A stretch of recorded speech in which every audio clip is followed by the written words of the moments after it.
Imagine waking up to a world where one of the most famous women on the planet, someone who once shared grand royal palaces, glittering coronation events, and ultra-private corridors of power, suddenly finds her passport shredded, her return to the UK barred, her future uncertain.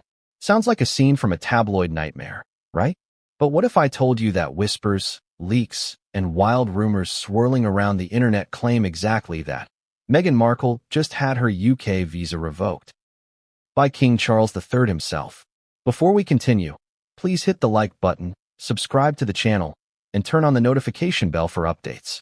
Whether you believe it or not, this rumor has exploded across social media, YouTube, and gossip-heavy corners of the web, dragging in questions about immigration, royal power, and whether a monarch can simply cancel someone's right to set foot on British soil. The truth is murky. Official sources remain tight-lipped. But the speculation alone is enough to send shockwaves among royal watchers, immigration experts, and fans worldwide. In this article, we'll dive deep. We'll unpack what those rumors claim, what is actually legally possible, what we do know from credible sources, and what remains wild hearsay. If you care about royal drama, media manipulation, or what privilege actually means in 2025, stick with me. Because what follows might shock, confuse, and definitely provoke a few what? Moments. It started with a thumbnail. A video splash on YouTube screamed, "Meghan's visa revoked. King Charles ends her privileges." Social media posts echoed the claim. Late-night Facebook posts, exclusive insider sources, and comment sections filled with outrage, disbelief, and share to spread the truth demands. Suddenly, everywhere you looked, from gossip threads to Reddit-style what-if debates, people were discussing a scenario that sounded straight out of a royal thriller. But here's the first red flag. There's no public, verified evidence that confirms a visa revocation order. Not from official royal communications. Not from government channels. Not from any credible UK Home Office records. In fact, legal experts who track immigration and royal protocol have repeatedly warned against believing such rumors. So why is this rumor gaining traction now? A few reasons. The couple's ongoing separation from active royal duties, heightened public fascination with royal scandals, and the Sussexes' controversial history, viral-friendly media, sensationalist headlines, dramatic thumbnails, and emotionally charged speculation. The result, a combustible mix of fear, fascination, and outrage, all wrapped around a claim with no verified source. Question for you. In a world where credibility seems optional, what makes us believe something? Emotion? Outrage? The power of a dramatic headline? Let's keep digging. Before we go further down the rabbit hole, let's get one thing straight. Being married into royalty doesn't automatically give you a free pass to UK citizenship or a forever visa. That's a common misconception. And in the case of Meghan Markle, her immigration history has always followed the standard rules. Here's roughly how it worked and still works. When Meghan first came to the UK to marry Prince Harry, Duke of Sussex, she entered as a fiancé or visitor since U.S. citizens get up to 6-month entry as visitors. After their wedding, she could apply for a spouse visa, limited leave to remain, under UK immigration rules. To reach full settled status, also called indefinite leave to remain, ILR, she would need to meet requirements like continuous residence, not spending too much time abroad, proof of cohabitation, etc. But there's a catch. Meghan and Harry, after stepping back from full royal duties, often referred to as Megxit, began splitting time between North America and occasional visits to UK, making the path to ILR complicated, if not uncertain. In short, if a visa revocation claim were true, it would require a lawful process through the UK's immigration system. Not a secret decree, not a midnight memo, not a palace, "I'm mad at you" note. So when headlines insist the king stripped Meghan of entry rights, that alone should trigger serious skepticism. But still, why does such a rumor survive and spread? Because it leverages uncertainty about media truth, about legal opacity, and about a family's private drama. Here's where psychology meets gossip. Rumors like this succeed because they tap into something potent, the human love for drama, especially when it involves royalty, power, and what feels like betrayal. Think about it. We've watched, over years, what some see as a betrayal of tradition by Harry and Meghan. Stepping back, speaking out, challenging tabloid narratives, embracing Hollywood celebrity culture. That alone invites pushback. A rumor that says, even the king is done. He revoked her visa. That carries symbolic weight. It's not just about paperwork. It's about shame, exclusion, finality. It implies that Meghan has crossed a line so serious, even the crown won't tolerate her returning. People who already distrust Meghan, whether because of race, bias, or political views, treat the rumor as justice. People who empathize with her see it as another potential act of injustice and hypocrisy. Both sides feel emotionally invested. It's a perfect storm for virality. Outrage, hope, vindication, fear, all amplified in social media echo chambers. But emotional investment doesn't equal truth. That tension between what we feel might be right and what is legally plausible keeps the rumor alive.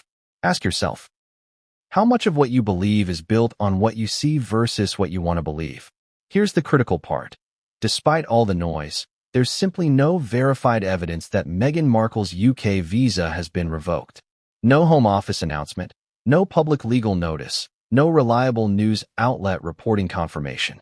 Instead, credible fact-checkers call this claim unsubstantiated and classify many of its sources as hearsay or borderline conspiracy.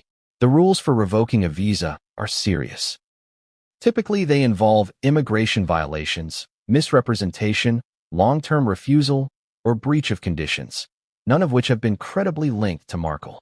History shows that past attempts to strip royal spouses of citizenship or visa rights were met with significant legal and public pushback and ended in rejection.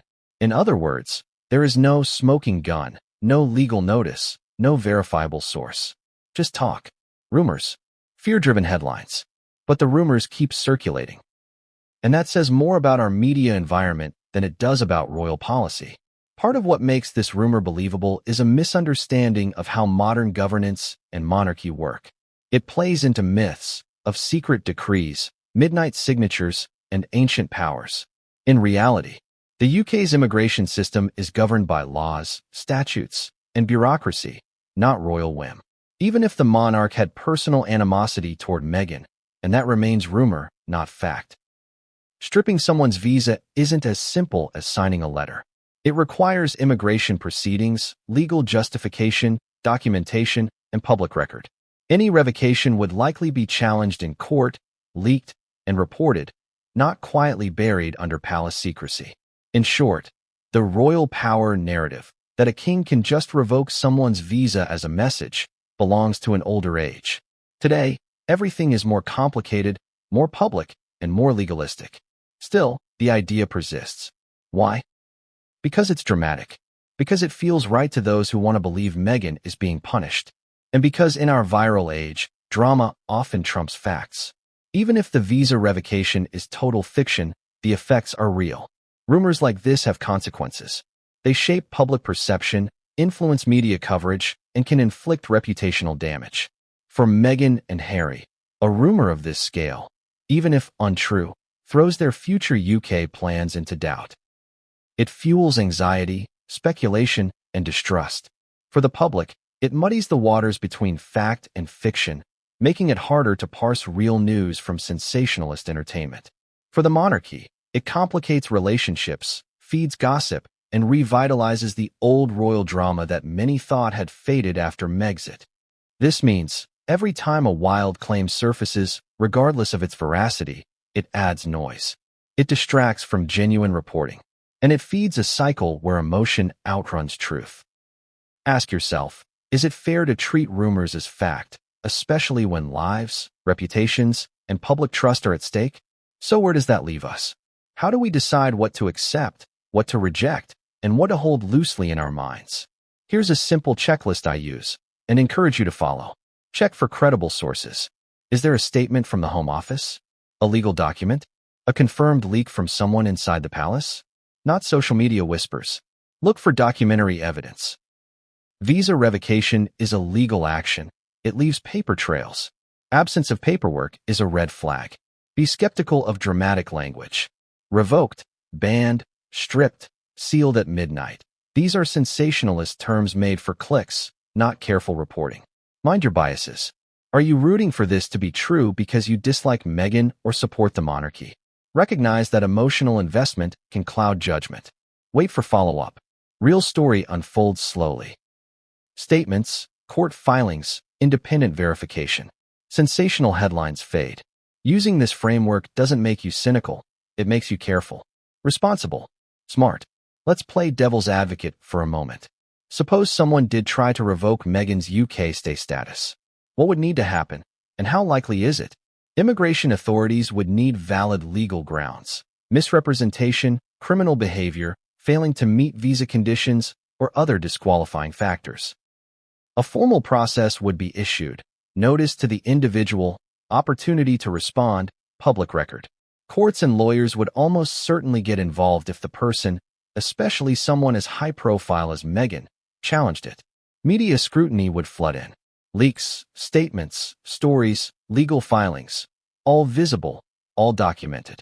Given those requirements, and the fact that none of them appear to be in motion, most experts consider a real revocation extremely unlikely. That doesn't mean the rumor won't continue. But as real-world outcomes go, this one has more fiction than substance. This case is a perfect example of modern rumor culture. It thrives because people love scandal, especially royal scandal. It sells. Private audiences enjoy feeling in the know. A secret visa revocation sounds exclusive, dramatic, insider why. Viral platforms reward emotion, not accuracy. Clickbait gets clicks. Outrage gets engagement. Truth often takes a back seat. But there's a cost. Misinformation erodes trust. It blurs lines between fact and fiction. It turns serious matters, immigration, legal rights, personal safety, into entertainment. By believing and spreading rumors without verification, we become part of a chain reaction that can hurt real people. If this topic interests you, if you care about accuracy, fairness, and understanding, here's what you can do. Pause before you share. Don't amplify rumors just because they're juicy. Look for first-party confirmation, Home Office statements, official court filings, credible journalism. Question emotional headlines. Sensational language is often a red flag. Seek balanced perspectives. Read legal experts, not just gossip pages. Prioritize evidence over emotion. It's okay to be curious. Just make sure you follow it with critical thinking. The story claiming Meghan Markle's UK visa was revoked by King Charles is terrifying, if you take it at face value. But when you dig deeper, it quickly unravels into a web of rumor, speculation, and sensationalist desire. There is no verified evidence, no official order, no legal proceeding, just whispers in dark corners of the internet, repeated until they gain life of their own. Yet, that doesn't mean the impact is harmless. The fear, the outrage, the speculation, the damage to public trust, all real, all problematic. Something tells me this isn't just about Meghan. It's about us. About the stories we choose to believe, the narratives we amplify, and the value we place on truth versus drama. So here's my call to you. The next time a headline tries to latch onto your emotions, pause. Breathe. Question. Ask, where's the evidence? Because in a world of viral lies, critical thinking is the strongest